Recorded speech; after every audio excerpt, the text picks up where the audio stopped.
Hey, good afternoon to you. It is 5:06 now. News Talk 105.9 WMAL, where we are making sense of the news. You can join us today at 888-630-9625, 888-630-WMAL. We now have over 200 people who've been killed in the United States by Hurricane Helene. Hundreds more remain missing. Kamala Harris visited North Carolina yesterday for the first time and said, well, the federal government might be able to find $750 for you if your house got washed away. And the federal relief and assistance that we have been providing has included FEMA providing $750 for folks who need immediate needs being met, such as food, baby formula, and the like. And you can apply now for anyone who's watching this who has been affected. Meanwhile, Alejandro Mayorkas, the DHS secretary, says that, well, FEMA's running out of money to help Americans in hurricanes, although DHS just gave $640 million to illegal foreign nationals. For more on this subject and what's happening in our country, I want to bring in Congressman Mike Waltz now. He represents Florida's 6th Congressional District. He's a great combat veteran and a member of the House Armed Services Committee as well. Sir, good to have you with us. Yeah, thanks, Vince, and prayers for the loss in North Carolina, Georgia, Florida, but really for the missing and those that are desperate and stranded. And thank God for the Cajun Navy, what I'm calling the Florida Man Air Force. I know a number of Florida volunteer groups that have flown helicopters up there, but these people should not be suffering like they are. Once again, this administration on its back foot, not prepared and in reactive mode, whether it's this, the port strike, Afghanistan, yes, Iran, we could go down the list. You know, Congressman, one of the things I'm struck by is that when disasters happen almost anywhere else in the world, we often see U.S. military resources deployed to help people in foreign nations. And we see aircraft carriers pull up, and we see Marines on the ground delivering humanitarian supplies. It's featured in the advertising for the United States military, how helpful we are to other countries. Yet yesterday was the first time that the Biden administration decided that they would deploy just 1,000 soldiers from what was once known as Fort Bragg. Why is it taking so long to mobilize American military, so much of which is in North Carolina, to help Americans? Well, yeah, that's what I've been asking, right? This should have all been pre-prepared, all the orders done, all the preparation done, and then if you don't need it, fine. But it wasn't done because, again, this administration doesn't get ahead of anything. But let's compare back to 2005 with Hurricane Katrina. President Bush was pilloried. I mean, just dragged through the coals by the mainstream media, by Democrats, when he waited a whopping 48 hours to go down there and survey.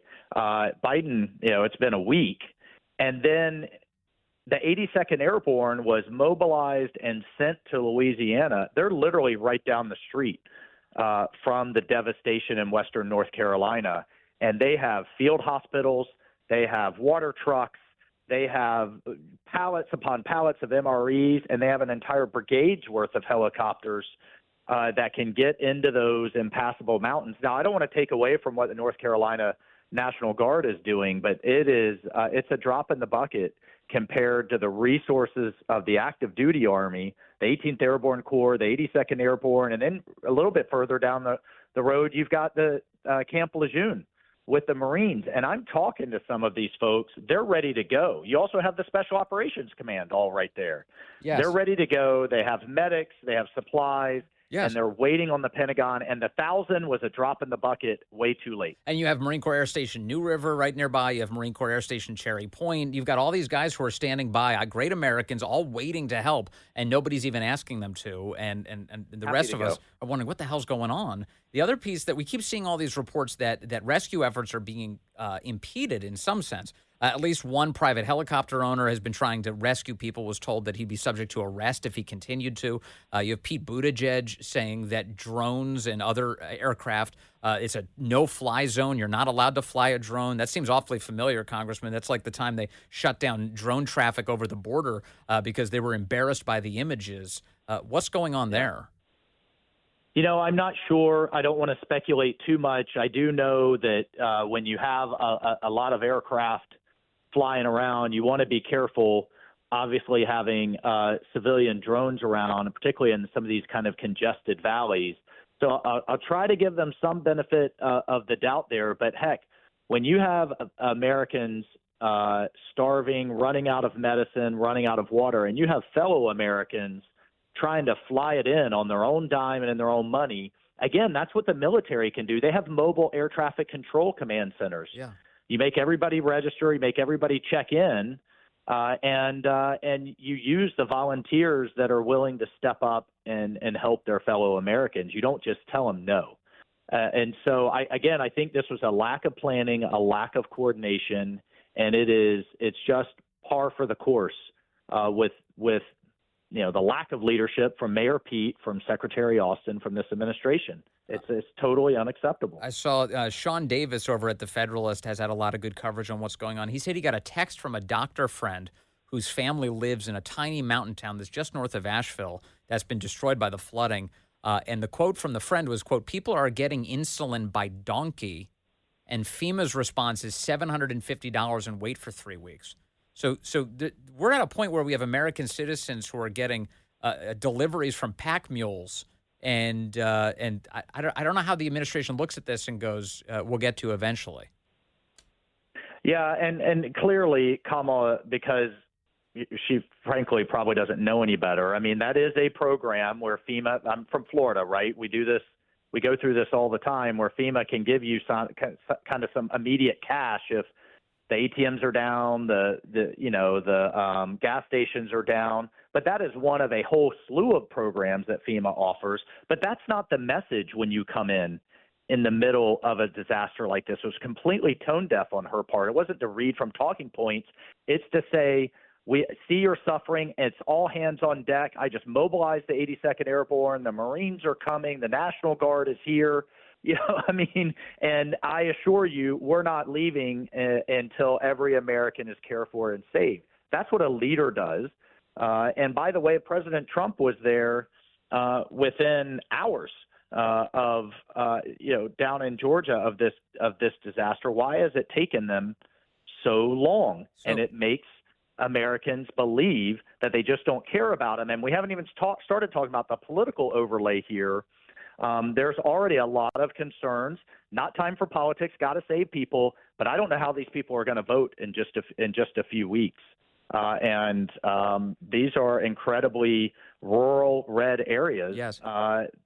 In North Carolina. Right. So as I understand it, just so as long as we're talking about the politics of it here, the impact specifically on those voters, Asheville, North Carolina is the one region that's a pro-Biden region. At least it was in the past. They went pretty widely for Biden. But the rest of the affected area of the storm, those look like pretty ruby red pro-Republican districts. Is that right? My understanding is President Trump won those districts by over 200,000 votes in 2020. Right now, the Postal Service literally can't get the ballots out to people, much less get them back. Right. And I have not heard any kind of coherent plan from Governor Cooper, or even, hey, by the end of the week we will present a plan, plan for how he is going to make sure that these people can exercise their constitutional right to vote. Yes. Yeah. Like a functioning government is a regular Ron DeSantis style press conference, constantly giving you updates on all of these things. Roy Cooper in North Carolina has not been doing that. Transparency. And look what Governor DeSantis just did today. I mean, we have 16 major ports in Florida. 30% of the nation's food comes into Florida over the winter. Half of Florida's fuel comes through just Tampa. And he just mobilized the Guard and the State Guard to make sure our ports stay open. While what Buttigieg thinks about maybe trying to drive a deal with the longshoremen. So that's leadership stepping in with the lack of leadership coming out of Washington. Do you think that's achievable? I'm fascinated by that move today by Governor DeSantis sending in the National Guard. He says he wants to try and get port operations reopened, as you point out. Can it be done? Well, look, the U.S. military can open up ports, runways, water distribution, air traffic control. They're trained to do it anywhere in the world. And so, Can they operate all 16? I don't know, but I know they're going to step in for a number of our major ports like Jacksonville, Miami, and Tampa to make sure that our economy can continue to function. But, the point is, where was Buttigieg, months ago in terms of driving this deal and making sure this doesn't become a crisis? We have over 50 container ships sitting out in the ocean right now with everything we need to make our economy go. Yes. And that is only going to magnify. It's going to escalate exponentially in the coming weeks. Yeah, this contract had a drop-dead date. They knew this was coming for months, and they still didn't resolve it, as you point out. If I can, Congressman, and thank you for your time, Congressman Mike Waltz. Sure. Alejandro Mayorkas, the DHS secretary, now saying that FEMA just doesn't have enough money to help Americans during hurricanes for the rest of the year. They need more money. But we also have all of these reports that DHS, the umbrella agency, they've given $640 million at least to illegal immigrants here in the United States and the services that traffic them. Help us understand this. How is it that illegal foreign nationals are getting so much money, but Americans are left with hat in hand? Well, and the House DHS committee actually put out a report that said it was $2.7 billion. That have gone to shelter, transport, house, and I guess give walking money to them. It's probably more than $750 to illegal immigrants. Now, Mayorkas just came out with a statement and said, hey, members of Congress saying that we can take from one pot of money and put it in another is false. That's baloney. Look at what this administration has done by executive order when it wanted to. Heck, it's done student loan forgiveness when it was patently batted down by our court system, and they still did it when they wanted to. So it's much easier for them to throw the blame on Congress, to say if only Congress would do their job, we'd have more money to help people. They could shuffle money internally. They can do what they, in these emergency situations, they can put emergency executive orders in place. And believe me, they have plenty of it. And oh, by the way, before Congress went on recess to get through the election, it passed another $20 billion to make sure that FEMA's emergency accounts are full. Yeah. All right, Congressman, before we let you go, I know you've got a new book coming out on October 22nd. The title of this book is Hard Truths, Think and Lead Like a Green Beret. Tell us what you set out to do with this book. Well, thanks. It's the attributes that I have learned being in combat in the Middle East and Afghanistan, all across Africa, everything from restraint to discipline to perseverance and resilience, and the mindset of a Green Beret that's different and unique from my Navy SEAL and Army Ranger brothers and sisters, and what makes it so unique that we embed with local cultures. We have to learn local languages, and we operate by, with, and through our surrogates, our proxies, our allies. How I've applied that to this insanity in Washington, D.C. and our current political environment. And thanks for mentioning it. All the proceeds go to veterans charities. Please go out and check it out. Yeah, all right. That's, again, October 22nd. Pre-orders are already available. The book, Hard Truths, Think and Lead Like a Green Beret. Congressman Mike Waltz, so grateful for your time today. Thanks for coming on with us. All right, let's take a phone call. I've got Robert calling in from South Carolina, line 1. Hello, Robert. You're on the Vince Coglianese Show. Hey, Vince. Thanks for taking my call, and as always, reporting the news. Thank you, Robert. Hey, listen, I'm glad I don't drive a Tesla or live in a green environment right now. And I bet. And on that note, why aren't Republicans exploiting the suffering where Americans in areas like I'm in, and especially North Carolina, need generators run by gas and LPG and not wind. But now, Vince, it sickens me. Our area down here was hit pretty hard. Nothing like up in Asheville in that area. Yeah. But we got folks that need medical machines to run all night, and there's nothing but civilians down here trying to run generators from house to house and make sure they got gas and they can survive. And meanwhile, illegals in Ukraine are getting tens of billions of dollars, while these mainly Republican areas were offered $750. Yahoo! In my opinion, Vince, this response.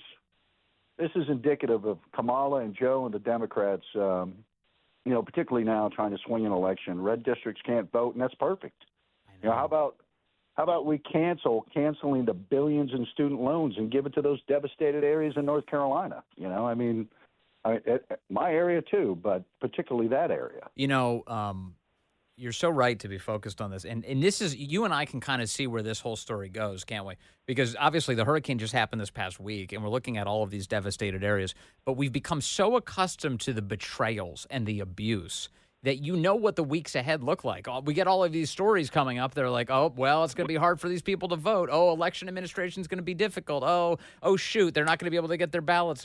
And so you and I are on guard for that because we know that elections in this country, especially with states like North Carolina and Georgia in play and affected here, elections in this country are decided by just tens of thousands of votes, very small totals. And if that's the case, that could swing critical states, especially like one like Georgia or North Carolina. Yeah, absolutely. And, the prior caller, God bless him, man, he is spot on. And it's nice to have a politician that actually served and carried a weapon of war. But, we can have the Army bring some ballots in. We could bring some ballot folks into those areas. I guarantee you, as devastated as they are, they still want to vote. Yeah. The government, when it's interested, has shown the capacity to move heaven and earth to achieve something. Like sticking a jab into the arm of every American they can get their hands on. But when it comes to rescuing them from death or misery, they're dragging their feet. And this is a very unfortunate, once again, demonstration of the failures of this administration. It's just awful. And they should own this. You're absolutely right about that. It is, Vince, and I appreciate you reporting on it and pointing out the shortcomings that our government is displaying right now. And thanks again for taking my call. Yes, sir, Robert. Thank you for the call. God bless you down there in South Carolina, dealing with it too. Big storm comes rolling in. What do you pay all these taxes for? You're like, look at your paycheck, your pay stub, and you're like, well, there goes more money out the door at Uncle Sam. What's Uncle Sam supposed to do? What do we expect? It's these big moments, these emergencies. You're like, all right, time for some of that money to come back, maybe to take care of the family. Now we'll give you $750. Your house just washed away. Here comes a check. Not right away. It'll be weeks before you get it. All right, coming up on the program, the left making all sorts of excuses for Tim Walz. So it turns out Tim Walz lies a lot, and Kamala's campaign had no idea what a liar he was. They're trying to figure out what to do now. Coming up.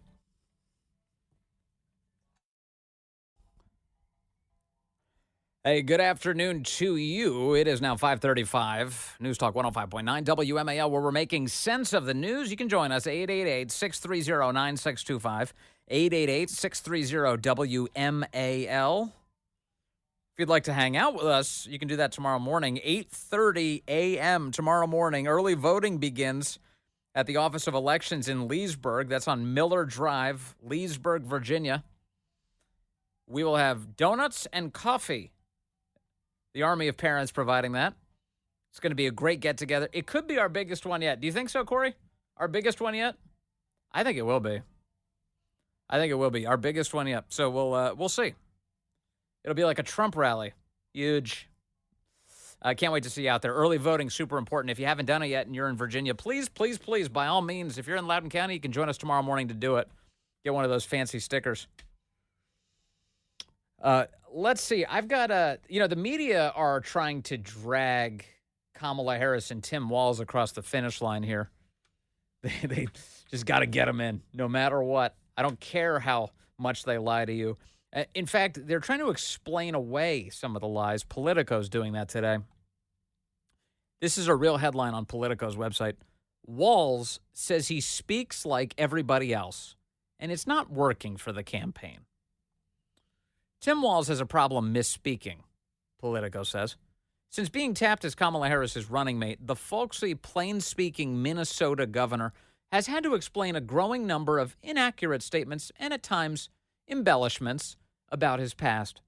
They range from comments about his military service to his visit to Hong Kong more than 3 decades ago to clarifying that his family didn't specifically use in vitro fertilization. Now, let me just pause here for a moment and emphasize the way that this would be handled were it a Republican who was guilty of all of this, quote, misspeaking. Candidate X continues to lie to the public about his life. He lies. The campaign is trying to deal with all of the lies that the running mate has been telling, right? But that's not what they're doing here. No, these are embellishments. The Hong Kong thing is like so crazy.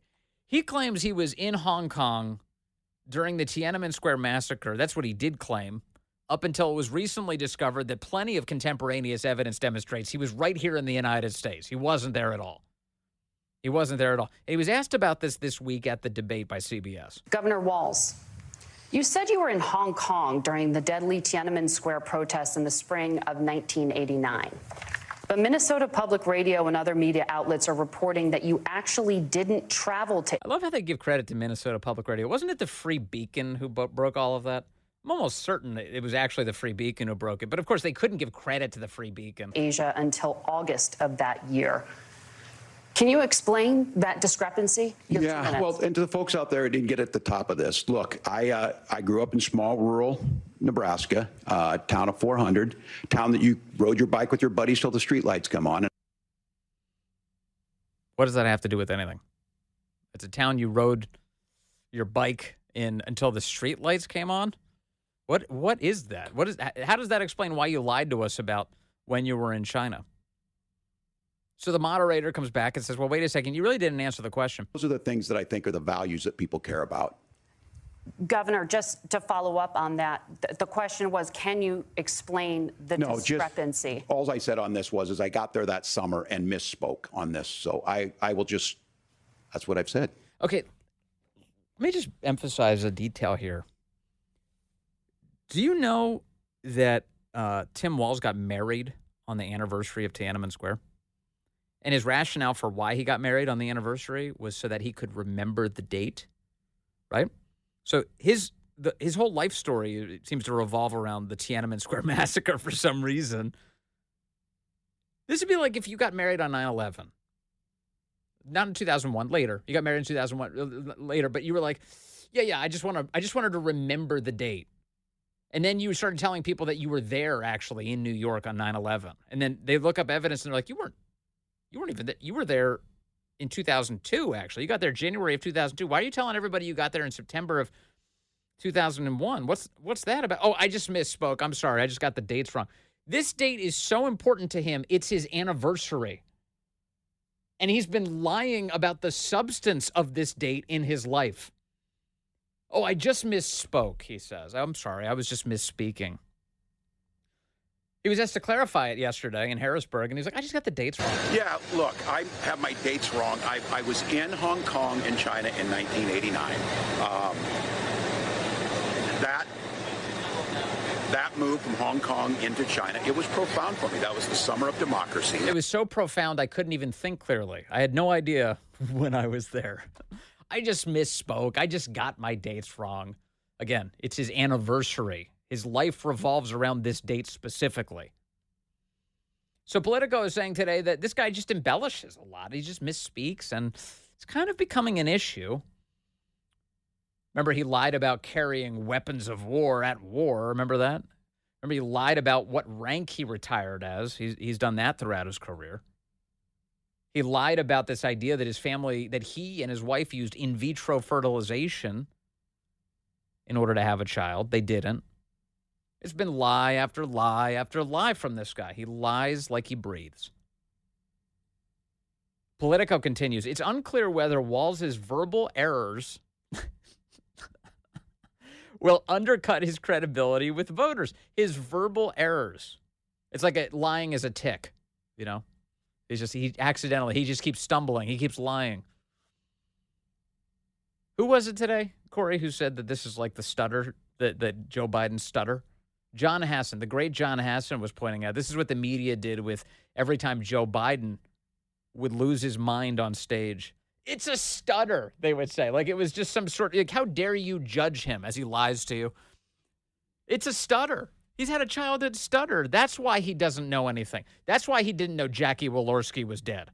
It was his stutter. Where's Jackie? Where's Jackie? He says. So Tim Walz is guilty of, what is it? Verbal errors. He's guilty of verbal errors. There's no tracker. The Washington Post doesn't have a tracker on all of his verbal errors. They haven't done that. CNN doesn't have a counter up on their screen. Another Walz verbal error, nothing like that. It's unclear whether Walz's verbal errors will undercut his credibility with voters. But the need to continually clean up those claims could politically hurt Walz and Harris, who are locked in a tight race with Donald Trump and J.D. Vance. And in some cases, key members of Harris's circle weren't aware of some of the inaccurate statements until they became public, despite the vetting process, according to 4 people familiar with the conversations who were granted anonymity to discuss the matter. Who did the vetting process? Do you remember the vetting process? Who was responsible for the vetting process for the running mates in Kamala Harris's campaign? That's right. That's Barack Obama's wingman, Attorney General Eric Holder. That was his job, to vet the people who would show up as a running mate for Kamala Harris, who they just rammed into this job in the final weeks of the election. All right, Kamala, you're the nominee now. We replaced Joe. Quick, we need a running mate for her. Eric Holder is like, don't worry, I'll do it. I'll vet the running mates. And he ends up with goofy Tim Walz, Mr. Verbal Error, who can't tell the truth. He's incapable of it. He lies about everything. Everything. Notice that this is not an issue with J.D. Vance. If this were even slightly an issue with J.D. Vance, there'd be obsessive coverage by the media. He lies all the time. It's not. It's not an issue. J.D. Vance tells it like it is. He's getting the details right. He's fact-checking CBS anchors on stage as they lie to the American people. He's good. Tim Walz, lie after lie after lie. Verbal errors. Oh, it was a real problem. The vetting process didn't even catch this, they say. According to 4 people familiar with the conversations. You know what does bring me some joy here? Maybe the public infighting is going to begin about the disastrous Kamala Harris campaign. Kamala Harris has left a trail of all sorts of destruction behind her when it comes to her subordinates. Remember her time in California as an elected official there. She was the Attorney General of California. And people who worked for her claimed that when she would walk in the morning, she demanded that everyone in the room stand up and say, "Good morning, General." That's the kind of woman that we have here. That's who we're talking about.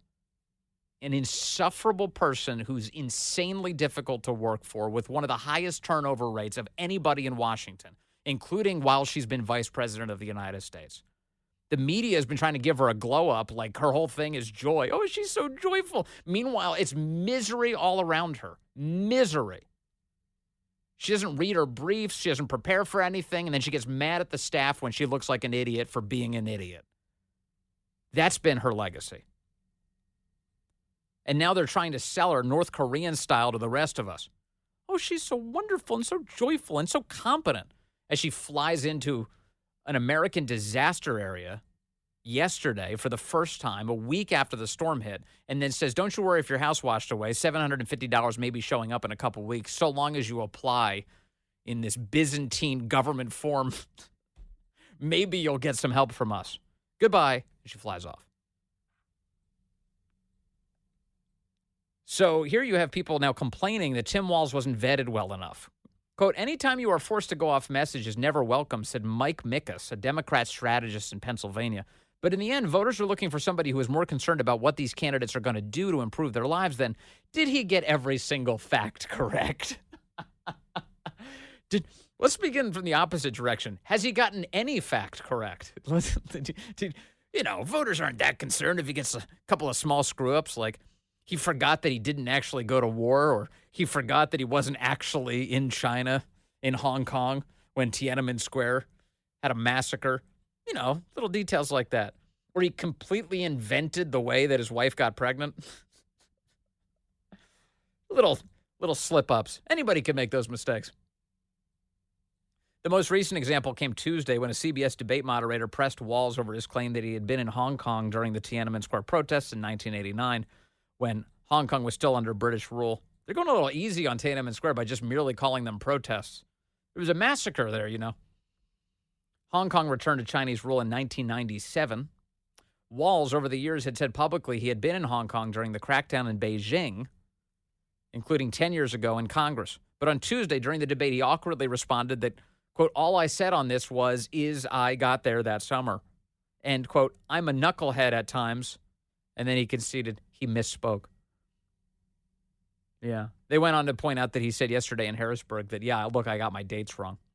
Politico continues, candidates running for higher office have long embellished their records or even personal histories. President Joe Biden had long been known to overstate even minor details of his personal life, like his academic achievements. That's okay. So does that qualify as a minor detail of his personal life? They're really giving Joe a lot of wiggle room here. If you claim that you graduated at the top of your class and you're trying to use your mental prowess as a basis for your political candidacy, and it turns out that you lied, you actually graduated at the bottom of your class. If you steal entire speeches from British politicians and then reinterpret their life stories as your own, if you make up that you were detained you were arrested trying to visit Nelson Mandela, this is Joe Biden. All of these things I'm telling you, these are Joe Biden lies. If you claim that if you grew up in the black church, if you claim that you grew up going to every church's denomination, he did. He claims he went to everybody's denomination. You know, if you claim that your father dropped you off and you witnessed a gay kiss and he was dropping you off at school and the school happened to be something like 50 miles away, why was he dropping you off there? None of this story even makes any sense. Those are minor details of his personal life, says Politico. These are minor, these are just small quibbles. I mean, anyone could get that wrong, you know. He just forgot what time of day it was. No, he forgot a lot more than that. And he didn't forget. He's just lying. He's lying. They also say Senator Richard Blumenthal, Democrat, Connecticut, in 2010 had to explain why he misstated his military record when he claimed he served in Vietnam, when he in fact served in the Marine Corps Reserves during the Vietnam War, but stateside.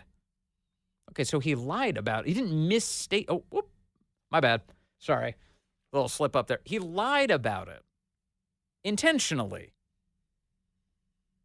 All right, so there's a couple Democrats. Any Republicans in this list? Oh, here we go. Former Representative George Santos, of course, is well known for lying about a number of things, including that his mother was killed in the 9/11 attacks. Yeah. And then Republicans, they're so stupid. They ran Santos out. They lost another vote in a very tightly controlled House, you know, because MSNBC wanted to get rid of him, so they did it. And Santos, to be clear, is a liar. That's an obvious thing, but he gets included in the list. So who do we have on the list here from Politico? Tim Walz, Joe Biden, Richard Blumenthal, and George Santos, a no-name congressman from Long Island who MSNBC turned into a household name. Not even a congressman anymore. So Walz's misstatements could contradict the image that the campaign has painted of him as an upstanding, everyday Midwest guy. Yeah, this could be a real problem with the PR campaign. He's just honest, said Bob Frisbee, 70 years old, who lives in Rochester, Minnesota. He recalled of Walz in an interview shortly after Harris tapped the governor as her running mate. Bob Frisbee, poor guy. He thinks Tim Walz is honest. One of the earliest claims that came under scrutiny during the presidential campaign centered on Walz's military record. Walz has repeatedly and inaccurately described himself as a, quote, retired command sergeant major, including in radio ads from his very first congressional bid. But he never finished the final coursework to retire at such a rank. The Harris campaign quietly changed its website description after questions from reporters to say Walz once served at the command sergeant major rank. He's like the Dwight Schrute of the presidential campaign. He's not the assistant regional manager. He's the assistant to the regional manager. Word games. He just misspoke. And they go on. They mention some of the things I mentioned here. But I love even the headline on this thing. It's just like they're trying to, well, it could be an issue. What happened with the vetting? Did they even mention that Eric Holder vetted the guy? That it's his fault? Eric Holder. Let's see. Does it? Nope. His name doesn't make an appearance. I just looked for it. Holder. The word Holder does not appear in this. They have really the best people, don't they? Preparing all of these idiots. Because Tim Walz was vetted by Eric Holder. That went as well as Operation Fast and Furious. Very poorly. And what else? What else did the campaign just screw up recently? Oh, yeah. Pete Buttigieg was the one who prepared Tim Walz for the debate against J.D. Vance. He played J.D. Vance in their debate prep. Yeah, that went great. Way to go. So he was screwing up the debate prep for Tim Walz, who was caught completely flat-footed against J.D. Vance. Total failure. Loses the debate to J.D. Vance, thanks to Pete Buttigieg's awful preparation. And what was Pete Buttigieg occupying his time with? Awful preparation of Tim Walz. Not stopping the ports from going into a strike, which you would think the transportation secretary might want to get involved in something like that. And now he's shutting down air traffic for civilians in areas affected by the hurricanes for fear that they're going to capture images of the damage, because it could reflect poorly on the Biden administration. These people cannot be voted out fast enough. Well, first of all, I don't find them to be consequential. Second of all, Walz is a buffoon. I'm sorry. This guy, he's the only school teacher in America who brags that none of his students can get into an Ivy League school. He's had one consequential press interaction with our Dana Bash, who asked him about the fabrications in his own resume, and his answer was essentially, me no understand words good. I mean... Scott Jennings, quickly becoming an American hero in my mind. I love that. Hey, tomorrow, you too can be an American hero. Show up for the early vote, Loudoun County. We're doing it, baby. We'll be at the Office of Elections in Leesburg. 8:30 is the time early voting starts there. That's on Miller Drive, Leesburg, Virginia. We'll have coffee and donuts provided by Army of Parents and authentic joy provided by you. Up next, the great one, Mark Levin, right here on WMAL.